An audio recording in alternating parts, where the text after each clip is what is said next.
Catedrais de sonhos. Volto a sentar-me nas pedras ancestrais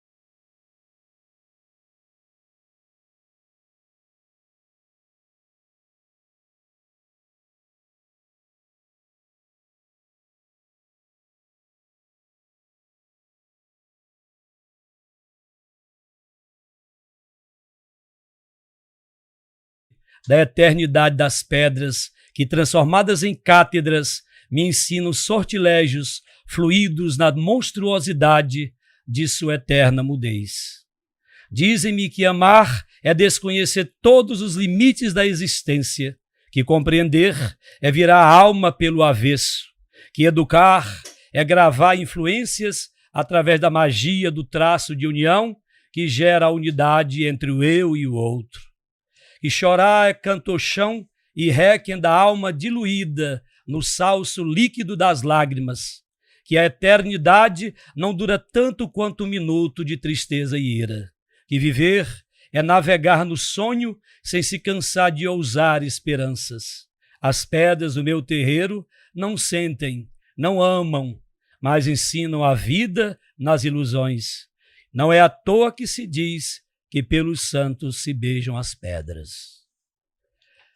No Dia Mundial da Poesia, instituído pela Unesco, a Academia Cearense de Letras, na gestão do atual presidente, o acadêmico Tales de Sá Cavalcante, homenageia todos os poetas com este belíssimo poema do seu imortal Genuíno Salles. A ACL agradece ao Farias Brito a cessão deste espaço da Biblioteca Hermenegildo de Sá Cavalcante, situada no FBUNE e que conta com maior acervo pessoal sobre a obra de Marcel Proust. Sejam bem-vindos ao primeiro episódio do ciclo de podcasts Jardins de Academo, promovido pela Academia Cearense de Letras. Academo foi um herói mítico da Grécia Antiga que tinha um bosque no noroeste de Atenas, chamado Jardins de Academo, onde Hípias construiu um ginásio e Platão reuniu discípulos e doutrinou. De seu nome deriva a palavra academia, e a mais antiga do Brasil nasceu no Ceará, há 128 anos, sediada no Palácio da Luz. Queridos ouvintes, espectadores, sejam bem-vindos a este primeiro episódio do ciclo de podcasts da Academia Cearense de Letras. Hoje vamos conversar sobre poesia com três ilustres acadêmicos. Diz o imortal Arthur Eduardo Benevides: ela possui invejável espírito poético, que ele vem dando expressivas vitórias na vida literária no Ceará. É uma poetisa de irrecusáveis méritos, destacando-se por seu trabalho de criação e seu incessante amor à poesia. É de sua autoria O Silêncio das Araras, romanceiro do Brasil, cujo epílogo passa a recitar: a onda avisou, terra à vista, terra, uma ilha continente, 500 anos, repente, pátria de proa vendida.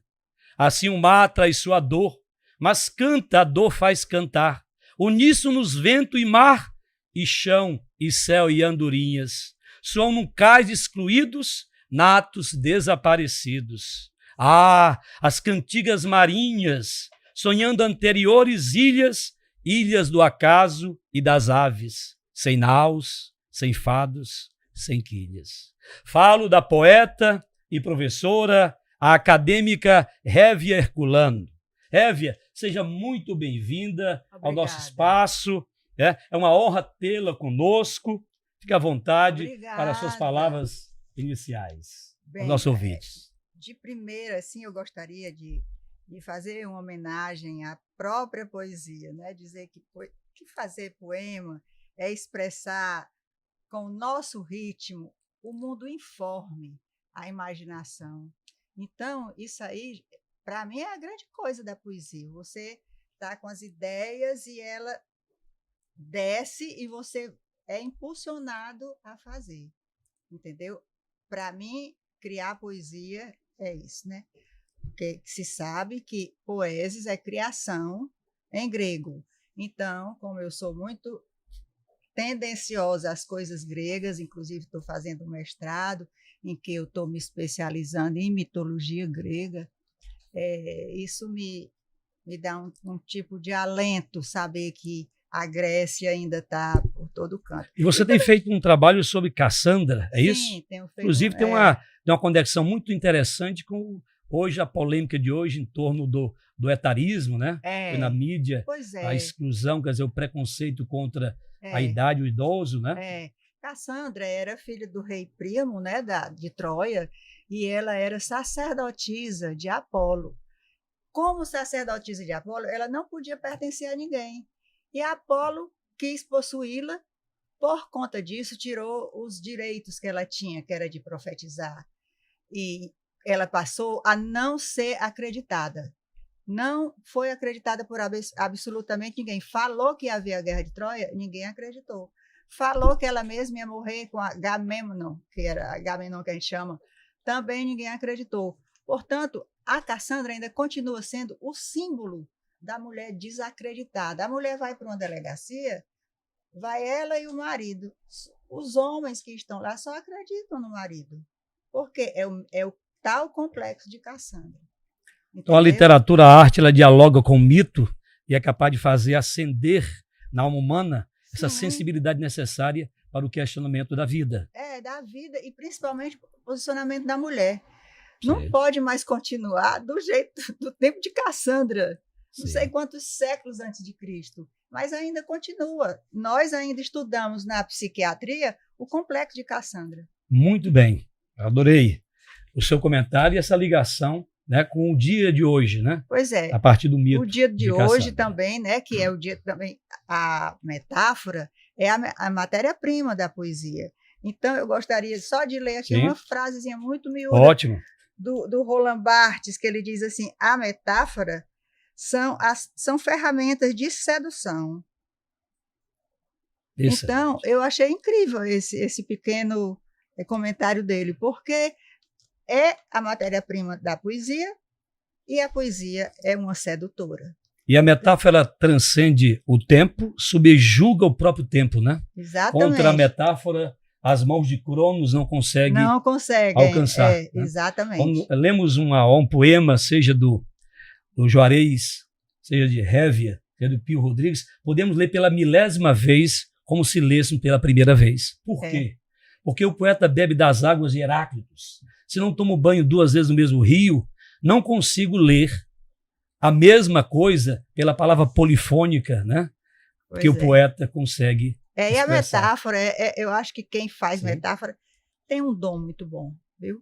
É uma coisa muito agradável construir metáforas.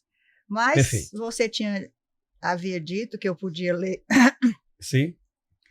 um poema aqui. Sim, com certeza. Esse livro aqui eu escrevi fazendo 1500. Eu escrevi para comemorar o aniversário dos 500 anos do Brasil. O negócio foi tão pequeno, até o barco fizeram uma nau uma caravela semelhante à do descobrimento do Brasil, as 3 que chegaram aqui. Ela nem sequer arrodeou a Baía de Todos os Santos, nem a de Guanabara. Tão caquética que ela estava, que ela naufragou. Então esse romanceiro do Brasil... Esse romanceiro do Brasil foi Silêncio das Araras. Resgatar Silêncio das Araras, porque, como tinha muita arara, papagaio, então nós que chegamos aqui, que viemos para ficar fazendo alguma coisa pelo Brasil, catequizando, tudo mais, tivemos que silenciar. A gente ainda hoje silencia, né? Porque tem vários países, mega países, que querem nos silenciar. Então, excelente eufemismo e metáfora, né? Pois é. Então, o que você tinha apontado como uma poesia interessante, eu vou ler para você passar a palavra a outras pessoas. Perfeito. Que é sobre o Ulisses Guimarães, a época em que ele atuou no contexto do Brasil nesse período. Então, o nome da poesia, o título é Aquele que Não Foi. Ouve-se um trote cansado, a enferrujada cancela. Luzia aqui nesse livro é a personificação do Brasil. Perfeito. Luzia sonha acordada, boninas abrem a janela e vão revoando as palavras que invadem frestas e portas e serranias e hortas. E Luzia olha para cima, direta já. Nas suas asas fazem um festivo clima, cantigas canções tão breves, uma estiagem com neves. Tancredo. A sombra se derreteu, volta de novo ao degredo, e amarga em silêncio quedo. Ulisses era o cantar, o sonho do verde mar. Aquela única esperança não demora, vai morar em um palácio submerso, daquela Ítaca ao reverso. Belíssimo esse diálogo com o mito, né? Muito. A poesia consegue transcender tudo, né? Às vezes o que você diz na linguagem literal, né? Ela seca, ela fenece. E a poética, ela transcende o tempo e o espaço, né? Como disse, a mão de Crono não consegue alcançar as garras do tempo. Exatamente. Muito belíssimo. Quer dizer, aqui ao lado do historiador Juarez Leitão, perceber aí a transcendência da palavra, né? Na história. O romanceiro do Brasil, né? Lembra aí o Romanceiro em Confidência, né? Da famosa poetisa Cecília Meirelles, né? Muito bem. E depois, se você me permitir, perfeito, eu leio uma pequena poesia que eu fiz para minha avó, lembrando também a poetisa Cecília Meirelles, que foi criada pela avó, como eu, e que recebeu os fluidos maravilhosos de ter uma avó acima de muita gente da época. Então, eu gostaria de depois... Maravilhoso, Hever. Muito obrigado. Quando der tempo, viu? Neta, que os netos são os filhos com açúcar. Exatamente. As árvores são poesias vivas. O autor de Traços e Abraços e de outros livros brilhantes é um homem em conexão com a natureza, com as cidades e com a humanidade. É dele o seguinte trecho de poesia composta durante a pandemia. O mundo parou? Não, o mundo não parou. Quem parou foi o homem. A terra continua a girar, o sol a nascer para o dia chegar, a lua brilhar para ver a noite passar, a chuva cair, o vento a soprar, o rio a correr, a maré a mudar. De repente o homem parou, as cidades em silêncio, o ar ficou mais puro, o mar de Veneza transparente, a terra ficou calma e quieta. Estou grávido de tempo de esperança, tempo onde a terra será um grande templo. Nele o existencial prevalecerá sobre o material. A pressa terá tempo para a prece. O solitário evoluirá para o solidário. O sábio substituirá o sabido. O sustento será sustentável. Onde a paz será uma conquista da justiça social, para que, enfim, o homem possa perceber que a coisa mais digna e bela do ser humano é ser humano, frágil, breve e perecível como a flor.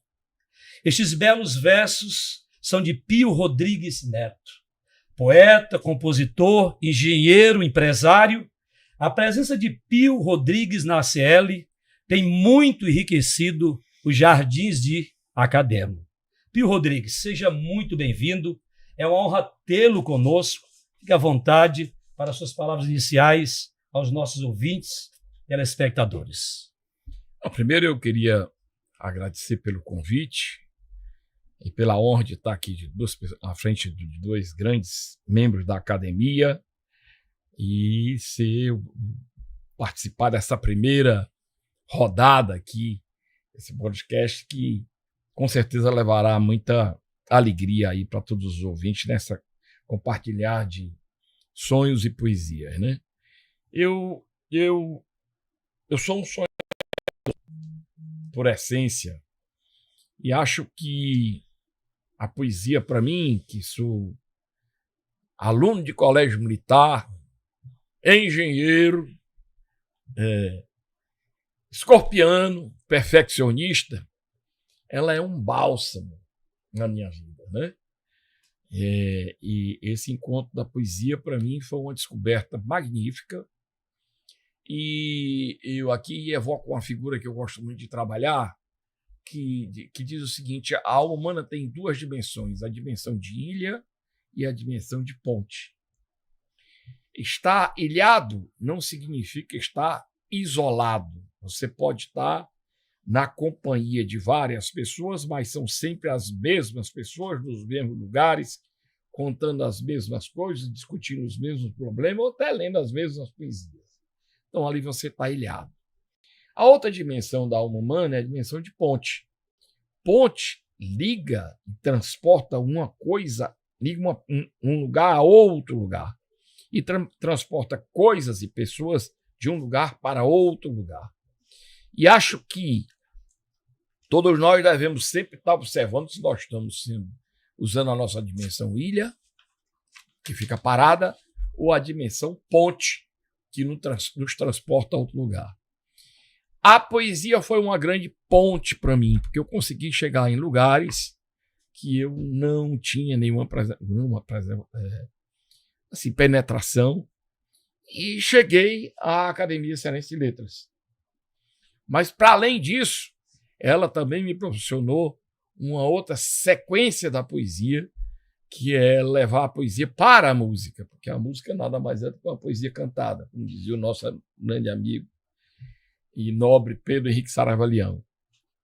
Então, eu fico muito feliz, como engenheiro e como acadêmico, estar aqui diante dessa figura, na sua condução, boa condução, numa biblioteca maravilhosa, num lugar maravilhoso que o nosso presidente está nos proporcionando, e fico aqui à disposição de vocês. Muito obrigado. Você, numa entrevista famosa, disse que há 3 fases na vida: a fase do fazer, do mandar fazer, do observar fazer, né? Então, o poeta encontra-se na fase do observar fazer, né? Regendo aí mais de 12 empresas, né? Da engenharia, construindo cidades, né? E preocupado com a sustentabilidade, né? Preocupado com a humanidade. Vemos nos versos do seu belo poema, no momento frágil da humanidade, levar à reflexão. E lembra Drummond, o famoso poema Mãos Dadas, né? Que ele exatamente instiga o homem para voltar-se ao presente, né? Os homens presentes, a vida presente, né? E eu vejo essa urgência de presença e de solidariedade na poética de Pio. Isso é muito lindo. Um homem que tem uma história empresarial de grande sucesso, né? E ter essa sensibilidade, né? Composição com Jorge Vecilo, grandes nomes da música, né? E ter essa veia poética, essa simplicidade, né? Esse cuidado com a vida, com a humanidade. Isso é muito lindo. Isso é poesia verdadeira, é alma transbordante. E muito emocionado de assistir a entrevistas e outras passagens importantes da sua trajetória, entendeu? Obrigado. Muito interessante. Bem, seguindo aí a nossa apresentação desses ilustres nomes, passemos então para o poeta manipula com competência a metáfora e o símbolo, elementos fundamentais para arquitetar o universo transcendente da poesia. E seu estilo é despojado, como assinala Paulo de Tarso Pardal, estudioso de sua obra, cujos versos agora tenho o prazer de ler acalanto, no livro Ignis, Inventário da Paixão.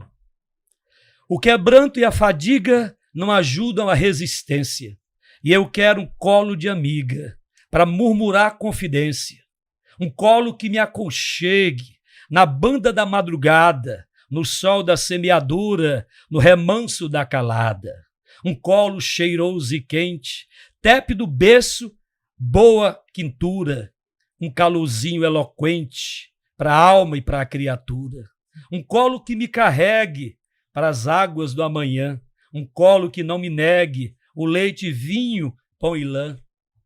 E venha a chuva e o vento, venha a espada de Ocã, as unhas do sofrimento, a dor, a febre malsã, Estarei posto em sossego, na doce calma abismada, como se fosse um borrego, na verdura da chapada.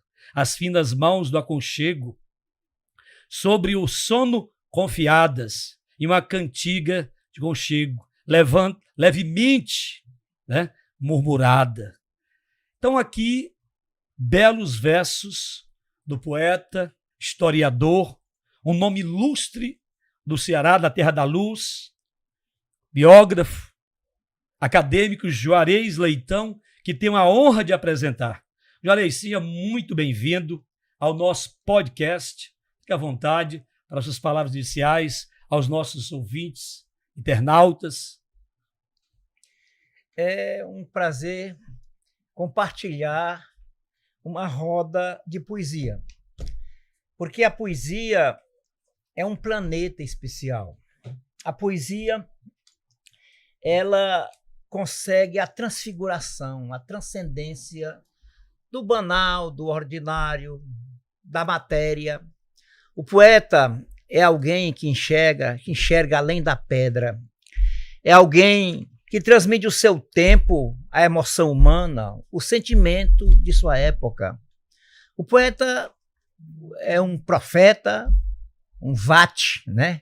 Vaticina, por isso o vate é profeta. Mas o poeta é, sobretudo, um gerente de oficina, um fabricante. A oficina dele é o mistério. Ali ele engendra, ele compõe, ele edifica. O momento em que a poesia se manifesta tem sido revelado por alguns poetas. Por exemplo, eu acho muito interessante esse momento do poeta Figueiras Lima. Ele diz assim: era menino, um dia olhei o céu, longe as estrelas, e eu tive uma vontade imensa de colhê-las. Estava decidido o meu destino. Quer dizer, isso é o nascimento da poesia nele. Ele nasceu poeta, ninguém se inventa poeta, ninguém se edifica poeta. Você se aprimora, mas a maldição vem com você. O beijo de Orfeu, né? Você foi escolhido na multidão cinzenta. O dedo de Orfeu apontou para você e disse: é ele. E aí você não pode fugir disto. É como o beijo do Drácula, certo? Então, depois de ser mordido, você está condenado a praticar a poesia pelo resto dos seus dias. E, olha só, assim como o vampiro, já que eu estou usando essa metáfora, essa simbologia do Drácula, você se alimenta a sua poesia. O poeta se alimenta daquilo que está nos outros. Assim como o vampiro se alimenta do sangue alheio, você se alimenta do que está nos outros. É a emoção que alguém lhe desperta, que a circunstância, que o momento lhe acende. É isso que lhe dá a iluminação. Então você, de repente, fica grávido do poema e tem que parir o poema. Porque a mulher grávida, se ela não parir o filho, ela morre. O poeta também morre se não parir seu verso. Não é você chegar, sentar, vou fazer uma poesia. Não é assim. Dos verdadeiros poetas, não. A poesia é que lhe chama. Não é você que chama a poesia. Ela é que é sua dona e é quem lhe guia. Há momentos que a poesia nasce de maneira tão extraordinária que pode surgir, digamos assim, numa roda de viola, num desafio.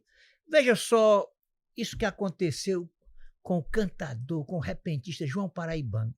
Ele estava cantando em Recife, ele morava em Afogados da Engazeira, uma cidade de Pernambuco, e o camarada que cantava com ele, o repentista que cantava com ele, disse que amanhã por essas horas passarei em Afogados. Daí ele se lembrou isso de improviso, né? Se lembrou imediatamente que a mulher dele, né, a Anabela, que ele chamava de Bela, estava lá, com certeza, com saudade do seu poeta, né? E o recado na hora, ali, ao passar por Afogados, diga à minha esposa Bela que eu derramei 2 lágrimas sentindo saudade dela. Tive sede, bebi uma e guardei a outra para ela. Mas me diga uma coisa, o que diabo é isso? Como é que o sujeito consegue fazer uma coisa dessa, de improviso? Então, a poesia é uma detonação. Ela pega e se estoura dentro de você. Tá vindo a Então, alma. com certeza. Daí você é sol, é planeta, é nebulosa, é o diabo. A poesia consegue fazer de você o tudo. Então, não é uma arte, é uma missão. Não é um simples ofício, é um destino, uma fatalidade.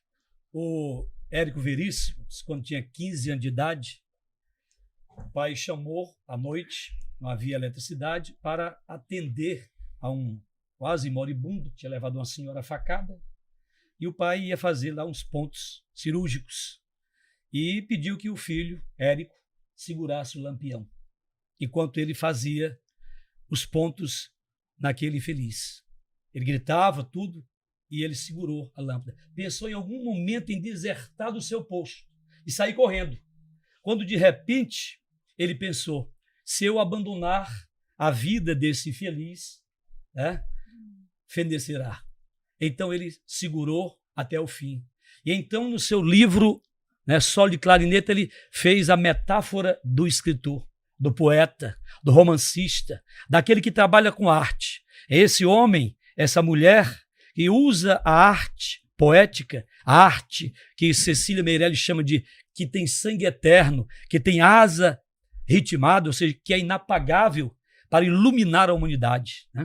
Então, estou aqui diante de sumidades que tem a palavra como arte que transcende, que ajuda a construir uma humanidade melhor.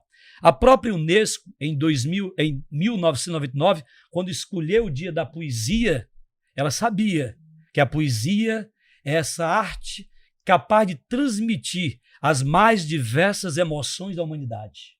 E desde tempos imemoriais, a poesia consegue unir os povos. De Homero aos tempos de Juarez, de Hévia, de Pio Rodrigues. Então essa poesia nos enlaça completamente e quem é imerso na poesia não abandona mais a leitura, como bem disse, como uma maldição ali a ferro, que nunca mais a alma conseguirá se livrar dela. Seja o leitor de poesia, seja o poeta nato ou o poeta que, em qualquer idade, se deixou tocar por essa arte avassaladora, esse rio heraclitiano, que renova todas as coisas, que transgride, que transgride no bom sentido de trazer novas luzes, de olhar para o antigo e rever coisas novas, inauditas. É o poeta. Parabéns aí pelo comentário brilhante. E passando agora para os... Sim, eu queria só que vocês me permitissem aqui, o Juarez falou umas questões ali que me queria relatar um fato aqui, colaborando com o que ele está dizendo, que às vezes a gente... essa questão de estar grávido de alguma coisa, eu gosto muito desse termo, porque eu adoro ficar grávido das coisas, de sonhos, de planos, de poesia. Mas eu passei por um momento muito especial, e vou contar aqui como uma referência. Era um sábado, eu cheguei em casa, vinha da praia, e aí eu sentei numa mesinha, numa varanda da minha casa, e tinha uma caneta e me deu uma vontade de escrever, como se eu tivesse sido provocado por alguém, Escreva aí. E eu não tinha papel, mas tinha um guardanapo. E eu, instintivamente, não me pergunte por quê, comecei a escrever na diagonal do guardanapo. Enquanto eu escrevia, a minha letra foi diminuindo. E eu virei o guardanapo, escrevi e tal. Quando chegou no final, a minha letra estava bem pequenininha e tinha terminado o papel. E me deu uma sensação que eu nunca tinha experimentado. Se como se tivesse passado alguma coisa, uma luz dentro de mim, e eu tomei um susto, porque eu disse assim, o que é que eu escrevi aqui? E fui ler. Aí depois eu passei a limpo, e se eu vou melhorar essa estrofe, esse pedacinho daqui. E eu ia mexendo. Não tá bom. Deixa como estava. Outro dia pegava de novo, ia mexendo no outro canto. Mexia e voltava para o texto original. Depois foi que eu vim me convencer de que eu não deveria mudar nada. Porque aquilo, nem sei se fui eu mesmo que escrevi. Mas quero compartilhar esse momento aqui. Tendo dor, não tendo, peço emprestado. O que trago é para a viagem. Lembrança do ser, saudade do tido, vontade de aprender. Lições do ontem, deveres do amanhã, satisfações do hoje, sonhos em construção, mas estou de passagem. Cartão de embarque carimbado na maternidade com destino certo para o alaúde derradeiro. Nas paragens vou vazando e extravasando, assumindo e consumindo, mas dando um tanto mais do que recebo. E acelero, abro a válvula e vou fundo.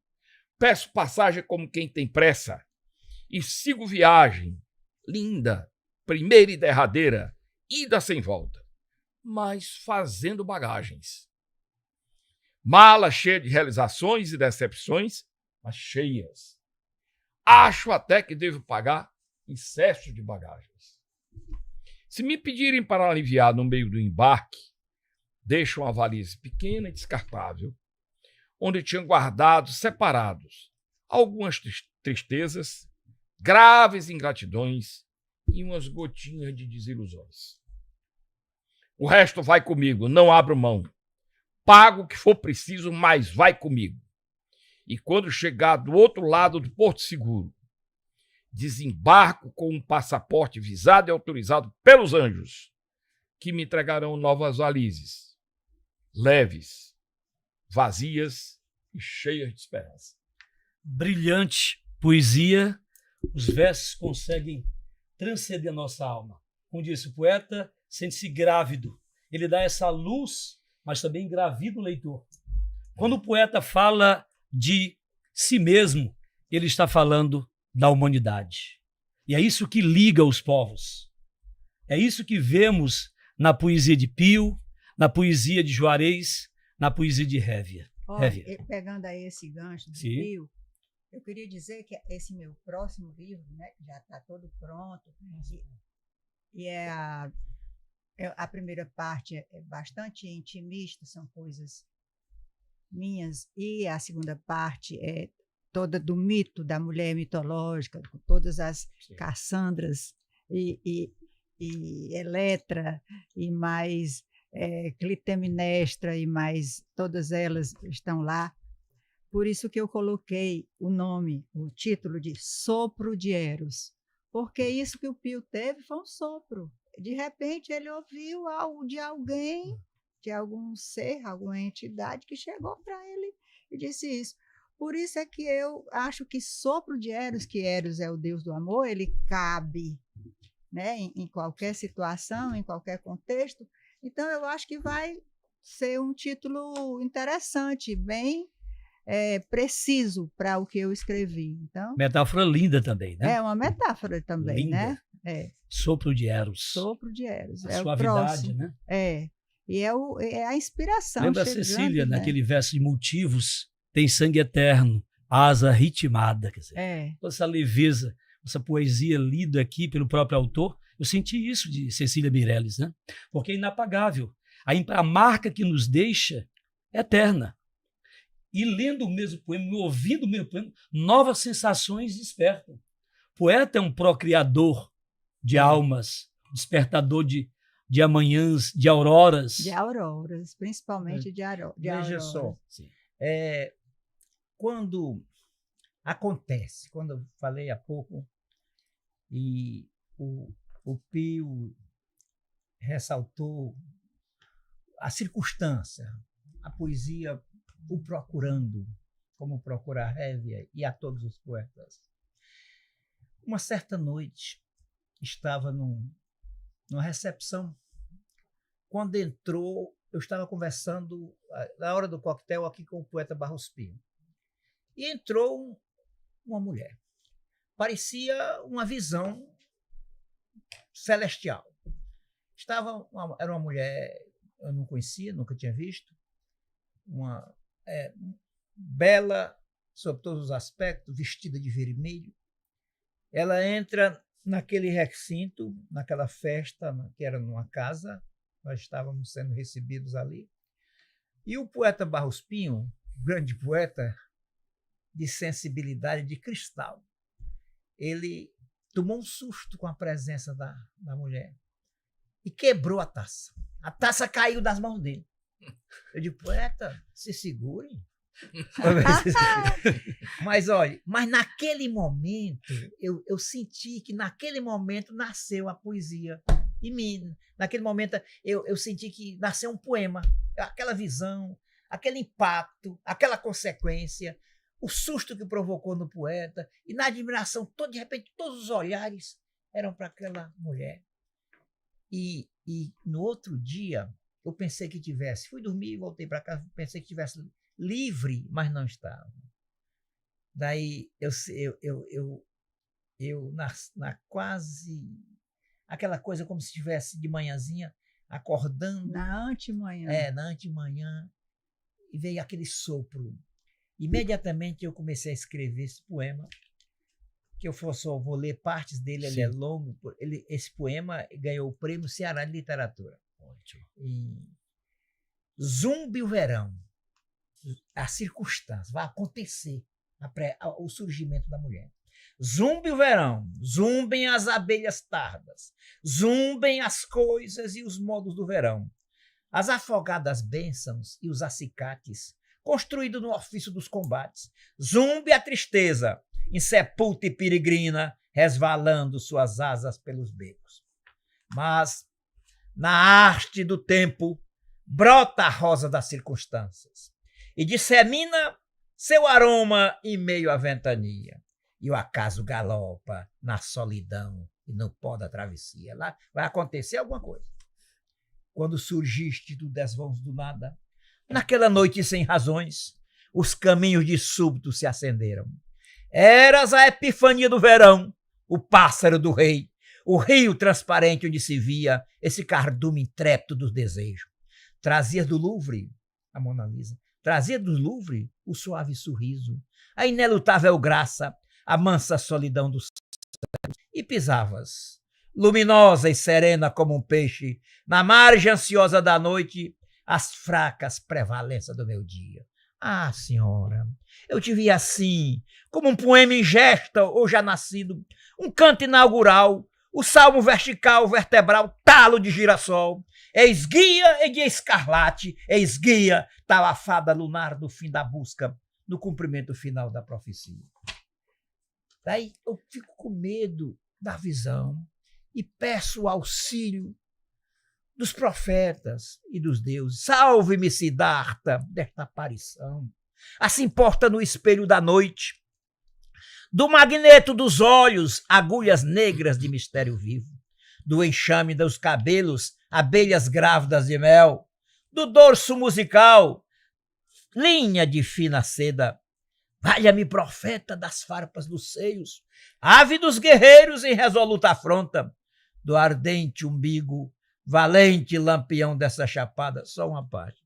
O comendador Sucupira disse que não votava em mim para a academia, porque ele era um homem de comunhão diária e eu tinha falado em umbigo de mulher. Daí foi depois convencido pelo confessor dele a votar, convencido com o verso de Salomão, do Canto dos Cantos, né? Livre-me, valha-me do quadril moreno, imponente senhor de engenho, casa grande e senzala, altivez cadenciada, ditando as normas da capitania. Depois me arrependo de pedir auxílio e quero que as coisas aconteçam e o desejo prossiga. Mas não me acuda, não me socorra. Quando o feitiço denso dessas pernas pisar o chão do meu pobre destino, perna de céu, de mar, colunas de calor e maresia, torres trigueiras provocando os sinos, dois hinos verticais, dois gritos puros no eco dos abismos, pernas de céu, pernas de mar, rotas de sagres, aula e lição, Curso e transcurso, mapa de Calicut, antena das alvíceras, estandarte do conquistador, no estômago dos estarrecidos, no beiço abismado dos parvos. Pernas de céu, nuvens em franca precipitação, pernas do mar, melodias de encantamento submerso. Profeta, profeta, não se aproxime, quero o sabor da maldição. E assim por diante. Lá no fim, eu ofereço a sedução, tento a sedução. Vinde, rainha. A alma rude deste anjo esdrúxulo tem o peito às escâncaras. O sobrevivente das fanfarras espera a visita com sua corneta áspera, em pronta disposição de uso. A casa está mal cuidada, é a minha alma. Cresce a grama no vestíbulo, late um cão esquálido, o galo erra às horas da manhã, mas na despensa tem os queijos da infância. A ponte sobre o Puti, o nosso rio, e o susto dos relâmpagos. Guardo aqui cabras e lamparinas, o canto das cigarras e as aves das pupilas. Tenho potes repletos de tardes chuvosas, pitombas e ladeiras enchem alforjes de dor. De uma corda de crenças pendem tímidas lembranças. Uma batina escura, meu tempo de seminarista. Canta em paz do Tedel. O roto escapulário lembra-me dos antigos e esta rede foi feita de nova sexta-feira. Vinde, rainha, e eu te darei 2 mãos. O sonho de Quixote e um coração rural. Das mãos faço um abraço, um bolo de fubá, um catavento. Do sonho uma viagem pelas rotas tribais da persistência. Mas deste coração, que é minha essência, faze tu qualquer coisa, minha amiga. Um teto do travesseiro, uma cantiga, uma alpendre tardinha, rede armada, som de ovelhas e vacas amojadas, chuva nas telhas de uma casa antiga. Faze do coração uma campina ou uma rua cheia de meninos, uma montanha azul de onde se vejam os nebulosos rastros dos destinos, os sonhos amarelos do pomar, um sino de aldeia no seu templo ou um cavalo baio para montar tua paixão andeja, por exemplo. Vinde, rainha, para esse outro lado escutar o gazelle do encantado. Belíssimo, encantador. Juarez. E esse título, Ignis, ele faz ver que o poeta Fogo. é uma espécie de Prometeu. É. Ele desperta em nós o fogo da vida, faz que nós pensemos com a emoção e sintamos com a razão. Eis o poeta. Olha a cada aqui, um o instante. Ignis, de onde é o Ignis? Sim. Na Bíblia está lá no Gênesis, Abraão ouve, escuta a voz. Abraão, prepara o altar e a lenha e pega o teu filho e sacrifica o teu filho Isaque. E o Abraão chama Isaque, vá atrás da lenha, prepara o altar. O Isaque, na sua inocência, não sabia, pensava que ia ser sacrificado uma ovelha, e daí prepara tudo e então se vira para o pai e diz, mas cadê a ovelha? Está aqui o fogo está pronto, mas cadê a vítima? Em latim, ex ignis, ubi non est hostia, eis o fogo. Onde está a vítima? Muito interessante, né? Muito bem. Então, passando para outro segmento, para que os demais participantes os participantes respondam algumas perguntas aqui, né? Eu gostaria de perguntar o seguinte aos 3 ilustres poetas, né? Caríssimos convidados. Falemos sobre a importância da poesia para vocês e como ela permeia os múltiplos aspectos de suas vidas. Révia, poeta e professora, como é que isso acontece, né? A influência de um sobre o outro, como é que isso surge e permeia a sua vida e qual a importância da poesia na sua existência? A poesia me alcançou quando eu estava ensinando meus alunos do 2º grau, porque é quando a gente começa a penetrar numa poesia de mais seriedade, né, no 2º grau, e a gente se envolve com a poesia, querendo. É professor de português. E de literatura. E então a gente precisa conhecer a poesia, conhecer os poetas, tem que passar o que a gente sabe, tem que estudar sobre os. E aí vai encantando, aí a gente vai se apaixonando e vai tendo vontade também de fazer. Aí, num certo dia, eu escrevi Miguel Torga, quase igual Miguel Torga, que é um português que eu aprendi na faculdade, e foi daí que eu digo, valha-me Deus, estou fazendo igual o Miguel Torga, que eu tinha aprendido na faculdade, mas por ver que era necessário escrever, aquela história do sopro, entendeu? Exato. Então, foi assim que eu comecei, foi no meu ensino de literatura aos meus alunos do 2º grau, no SEJA, uma escola pública, onde os alunos não tinham muita sede de poesia, mas quando a gente começava a levar a poesia até eles, eles se entusiasmavam e traziam poesias para eu corrigir, e eu os ensinava também. Muito interessante. Pois Muito é. interessante. Agora, aqui, aqui foi o meu primeiro livro, né? Sim. Então, ainda estava muito, assim, doméstico, né? Porque, claro, que a gente vive, a gente traz o que a gente está vivendo, né? Então, como eu tenho minha avó como um mito para mim, porque ela realmente era uma pessoa diferente, uma pessoa de educação muito fina, e ela era lá dos lados do Aracati, da família Costa Lima, mas não sei o que, cheia de requinte. Ela passou muita coisa para mim, e ela era uma pessoa extremamente responsável. Então, me ensinou a ler, me ensinou a escrever, foi aquela pessoa que ficou do meu lado sempre. Então, o nome da poesia é Cumplicidade, são só 3 versos, 3 estrofes, com 4 versos, e vai ser uma coisa rápida. Sim. Então, o que eu sentia quando eu era menina, que estava na voz, esperando, ela me esperando na janela com as minhas notas. Aí é assim: tua voz, contínua brandura, meninava baixinho a rede. Abandono enlaça ternura, de orvalho em folha verde. Teus braços, a janela mais tarde, o riso, meus livros, cadernos, nossa silente cumplicidade, laços desatados, mas eternos. Veio a neve e veio a noite, que a levou, não é? Sim. Teus olhos me procurando, menina, regaço de sonho e saudade, mormaço desfeito, neblina. Então, aqui eu retrato toda a dor da saudade, o que acontecia ao sentir que ela estava me esperando, e aí eu chegava e dizia, tirei um 0, porque todo dia a professora dava uma nota, ela diz, não é possível.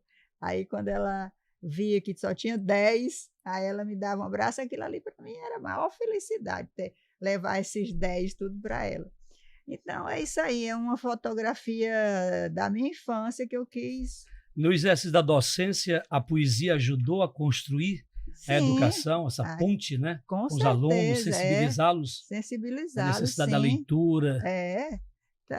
O magistério não tem função se a gente não levar essas coisas nossas para elas. Brilhante, Régia.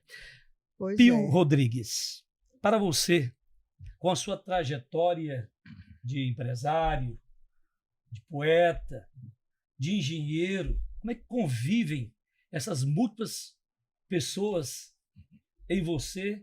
E poderia dar exemplo da sua poesia, esse amor que você tem pela vida, pelo cuidado, autocuidado, cuidado com o outro, essa alteridade que se percebe na sua poética e na sua vida, esse construtor de cidades, preocupado sempre com a questão a poesia dele deve ser concreta, né?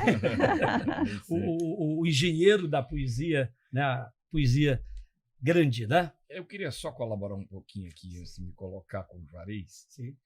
Porque eu entendo que o poeta, o compositor, enfim, um homem que consegue traduzir alguma coisa de forma diferente, é apenas um ser humano que tem uma antena um pouquinho mais ligada e as coisas todas já estão por aí. Quando ela encontra um para-raio, se podemos assim chamar, ela... Tchum, é esse. Né? Você disse aqui que esse aqui vai ser o poeta. Eu entendo o seguinte, que ser poeta não é escrever a poesia. é viver a vida em poesia. Excelente. Né? Então, eu uso a poesia, a acessibilidade da poesia em tudo que eu faço, por onde eu ando. Então, meus prédios têm movimentos poéticos, têm nomes poéticos, têm programas poéticos, eu lido muito com acessibilidade de como mostrar isso à população. Isso, Operário em Construção, né? Então, assim, são duas faces da mesma moeda, né? Sim. Tem a do empresário e tem a do poeta. Mas eu gosto muito de que essa alquimia ela me traz sempre bons resultados, né? E já que você pediu, diga assim, tem uma coisa, poeta, você gosta muito de falar do amor, né? Sim. Mas eu fico muito feliz porque isso aqui era um poema que acabou virando música. Depois eu já recebi zaps, por exemplo, de noivas entrando na igreja com essa música, mas rapidamente assim, só entende do amor quem sabe dar valor às coisas que Deus lhe dá de graça. Um amanhecer, um entardecer, ou ver uma lua nascer. Só entende do amor quem compreende a doação da planta à flor e da flor ao fruto. Só entende do amor quem sente no perfume da flor a intenção da semente. Só entende do amor quem sabe dar valor ao balé de um beija-flor.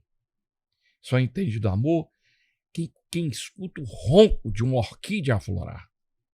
Só entende do amor quem é da paz e do bem, da gratidão e do perdão. Muito bonito. É por aí, né? Juarez, como convive em você o poeta e o historiador, esse tecedor de histórias, examinador, perscrutador da vida, nos fatos, nas leituras do mundo? Como é que é essa interação? Eu descobri na história diversas manifestações da poesia. Primeiro, as transformações, que quando acontecem rápidas, são chamadas de revoluções. E é muito interessante ou curioso se notar que os grandes revolucionários eram poetas também. Ho Chi Minh era poeta, certo? Mao Tse Tung era poeta. Veja só, o Garcia Lorca participou da Revolução Espanhola, não é? Foi morto nessa revolução. O Byron foi lutar, saiu da Inglaterra para lutar na Grécia. Você diria, mas por que na Grécia que tinha a ver com ele? Ele disse que a Grécia era a mãe da democracia, por isso ele foi lá, como voluntário. Morreu lá, na Grécia, combatendo pela independência da Grécia contra os turcos. Quer dizer, então a gente vê, permeada na história, a poesia presente. Você vê os hebreus, a história dos hebreus, toda ela contada através de símbolos, né? A melodia dos salmos, todas aquelas histórias encantadoras que criaram caminhos na humanidade, né? Então você vê que a poesia está presente na vida. E a vida em movimento é a história. A história é a caminhada dinâmica do homem, né? Ela é o hoje resultado, né? E ela é o hoje causa. Ela é consequência e ela é causa hoje do que virá. E este homem em movimento, transformando a natureza, agindo, fazendo os seus cometimentos numa caminhada dinâmica, porque cada dia ele se baseia nas descobertas do ontem e nas de hoje para dar o salto vertiginoso. Então, isso sem poesia se tornaria áspero demais, rude demais. É verdade. Então, é preciso... Nós achamos, né? É preciso botar a mão macia da ternura nos atos mais terríveis e nas crises mais difíceis, né? Aproveitando, já chegamos quase ao final, eu gosto de pedir a cada um dos participantes aqui, que, considerando os nossos ouvintes jovens, né, crianças, né, ainda jovens, adolescentes, e de todas as idades que nos acompanham pela internet, nos ouve aí pelas ondas da eletrônica, né? Que mensagem vocês deixariam para os nossos ouvintes, telespectadores, diante desse mundo, né, marcado por tantas contradições, muitas vezes superficialidades, mundo líquido, como diria o sociólogo e filósofo Zygmunt Bauman. A poesia tem algum lugar nesse mundo? De que maneira a poesia pode contribuir para um mundo novo?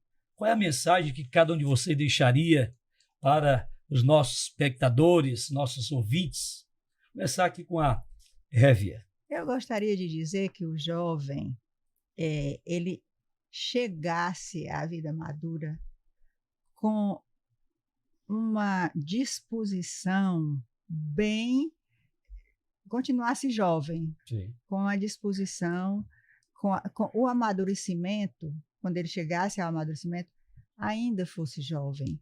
Porque, veja bem, não estou puxando a brasa para a minha sardinha, mas eu tenho 74 anos e estou fazendo mestrado em literatura comparada na UFC. Passei, não tenho a mínima rejeição dos meus colegas, nem dos professores, me tratam super bem. E me admiro como é que em São Paulo existe esse preconceito de pessoas que vêm de um centro maior até, mas o Ceará é mesmo grande, né? Porque aqui não há, né? Aqui era para haver, mas é uma coisa nossa essa hospitalidade também. Então, eu digo aos jovens que é tão bonito receber as pessoas do jeito que elas são e que eles se preparem para ter também essa jovialidade. Essa jovialidade é importante. Essa jovialidade é que faz o ser humano se mexer, se achar importante, se achar digno, porque não tem coisa para dar mais dignidade ao ser humano do que o trabalho, do que a participação. Todas essas coisas fazem parte dessa mensagem que eu quero deixar para os jovens. É muito importante, é muito importante. E a leitura vai contribuir para essa transformação do mundo. Transformação. Né? A leitura é tudo. Não existe Castro leitura. Alves, o famoso poema O Mundo e América, né? O Livro e América. Livro Bendito que semeia livros. Livros a mão cheia e manda o povo pensar. Né? Seja o livro da poesia, do romance, do conto, né? Transcende tudo, né? A humanidade tem fome e não sabe de que fome ela tem, quer dizer, não conhece a própria. Por isso é que eu achei que devia fazer Sim. esse livro aqui. Sim. Porque se eu não tivesse feito, não se sabia de nada do Brasil. Eu sei que a divulgação é pequena, mas aqui contém tanta coisa que o Brasil tem, que o Brasil exporta, o que acontece com o Brasil, os maltratos com a Luzia, que é a personificação do Brasil. Então, pelo menos eu fiz a minha parte, né? Já que o governo botou um anal. Sim. E você me faz lembrar, na época em que a UFC adotava a lista de livros, 10 livros. Eu vi um Ceará pensante, um Ceará leitor, um Brasil. Era muito bom. E aí vem o Enem com todas as suas vantagens, mas com uma lacuna muito grande. Não há uma lista de livros por baixo. Nivelando por baixo. Você imagina se os concursos públicos brasileiros colocassem uma lista de livros? Quanto o Brasil ganharia com isso? Um recente dado do Banco Mundial diz que o Brasil está, em relação aos países desenvolvidos, 260 anos atrás em matéria de leitura. Eita. Isso é muito triste.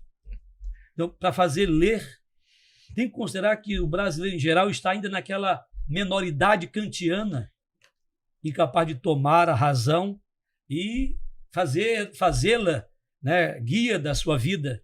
E a leitura seria, lembrando as suas palavras, seria esse caminho. Exatamente, Pio Rodrigues Neto, suas considerações finais para o nosso ouvinte, espectador, a sua bagagem grandiosa, luminosa, você diria. A generosidade das suas palavras. Meu recado é muito simples. Eu diria aos ouvintes, sejam eles jovens de qualquer idade, né, escrevam. O mundo está muito rápido demais com essa coisinha aqui chamada celular, que lhe rouba o dia inteiro e você é obrigado a tomar milhares de decisões num dia por conta da velocidade da comunicação. E pouco se para poder se refletir.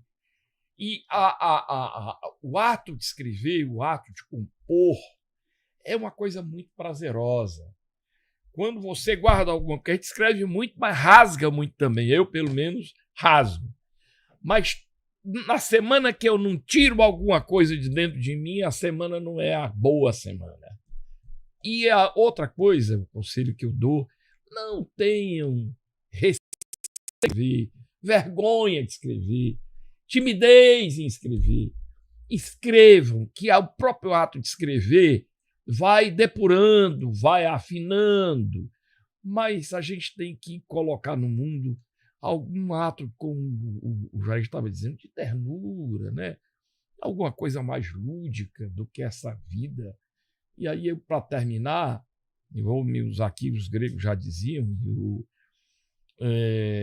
o poeta maranhense resumiu isso, que é dizer o seguinte: a arte existe porque para o homem a vida não basta. Então vamos desenvolver a arte, vamos fazer poesia, música e alegrar o mundo. Juarez, suas considerações, tendo em vista aí. A mensagem que eu queria deixar é dizer para vocês que a poesia tem que ser repartida. Nós hoje estivemos fazendo aqui este exercício de doação, né? E eu me lembrei de um soneto do poeta Djalma de Andrade, poeta mineiro Djalma de Andrade, onde ele fala concretamente do ato de repartir. Ele fala do pão que tem que ser repartido. Mas ele, como poeta, me emocionou com o soneto dele, então ele repartiu comigo a emoção também.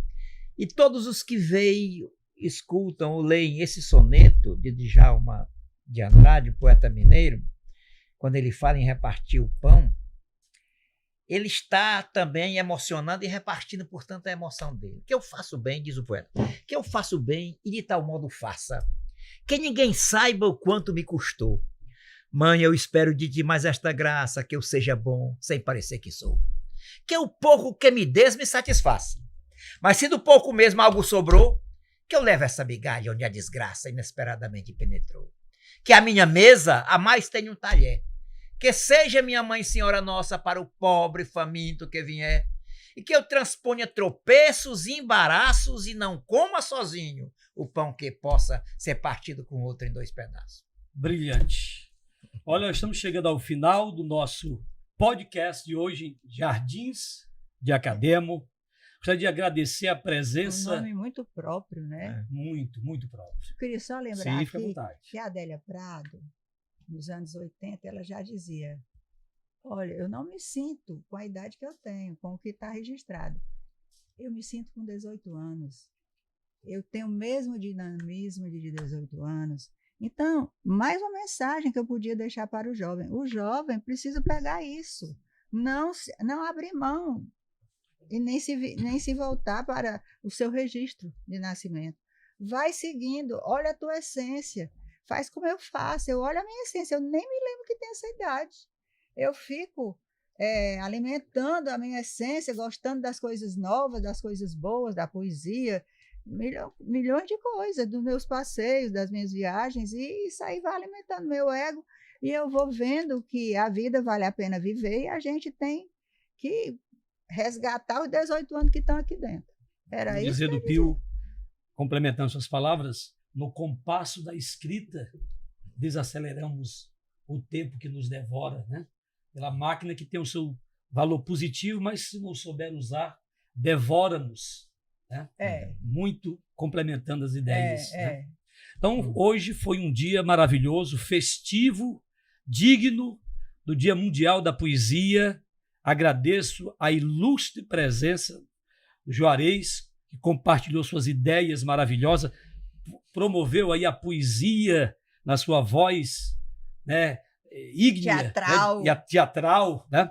Révia compartilhou seus momentos grandes de vida, de história, nesse silêncio das araras, as suas ideias magníficas, esse testemunho, né, de 70 e cursando o mestrado na UFC, um exemplo que Literatura serve, comparada. literatura comparada, e o Pio Rodrigues com sua mensagem, com sua poética. De construções e pontes. E construções E e canções. pontes aí, canções, né? Canções. Então foi um dia maravilhoso.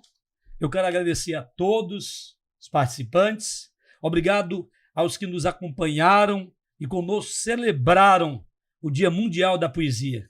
Chegamos ao fim do primeiro episódio do podcast Jardins de Academo, promovido pela Academia Cearense de Letras. Boas sementes foram plantadas aqui no solo fértil da linguagem e outros episódios virão. Até mais. Até Muito obrigado. mais, muito obrigada. E pode contar com a gente, né, Pio? Sim. Nas bom. nas Bom. necessidades literárias. Foi.